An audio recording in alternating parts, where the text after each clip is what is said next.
हमारे बॉस यानी कि भोजपुरी के सबसे पावर स्टार का एक और पोस्टर आ गया जिसका नाम है सैया मिलल लड़कैया। हाँ तो नमस्कार दोस्तों, आप देख रहे हैं प्रेम राज चैनल। और चैनल पर नए हो तो चैनल को लाइक करें, सब्सक्राइब करें, वीडियो को खूब शेयर करें।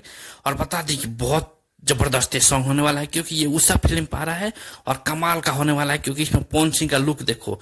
नीलम गिरी के साथ पवन सिंह क्या लाजवाब लग रहे हैं। मतलब सैया मिलल लड़कैया, ऐसा नहीं लग रहा है कि ये काफी सुना सुना सॉन्ग है। मतलब बहुत साल पहले हमने बचपन में ऐसा सॉन्ग सुना था। तो चलिए बात करते हैं इस सॉन्ग के बारे में। बता दो इस सॉन्ग को गाया है पावर स्टार पवन सिंह के साथ शिल्पी राज ने। और पवन सिंह और शिल्पी राज की जो जो जोड़ी आती है एक अलग लेवल, एक अलग भौकाल मचा देती है भोजपुरी में। और बता दो कि इसको लिखा है आशु प्रियांशु ने, सॉरी आशु प्रियांशु की जोड़ी आ रही है। मतलब आशुतोष तिवारी ने लिखा है, प्रियांशु सिंह की जोड़ी है और आशु प्रियांशु के साथ पवन सिंह। मतलब एक लेवल सेट हो गया ना भोजपुरी में, आशु प्रियांशु और पवन सिंह। और उषा फिल्म पे दोनों जोड़ी वापस आ रही है। तो आप लोग कितना तैयार हैं कमेंट करके बताइएगा। और बहुत बेहतरीन होने वाला है क्योंकि कमिंग सून में है, अभी पोस्टर आया है और नीलम गिरी साथ में है।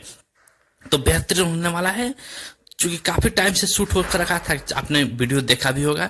और फाइनली इसका पोस्टर आ चुका है। तो कैसा लग रहा है आपको, अपडेट कमेंट कीजिएगा। चैनल पर नए हैं तो चैनल को लाइक करें, सब्सक्राइब करें, वीडियो को खूब शेयर करें। आज के लिए इतना ही, थैंक यू, धन्यवाद।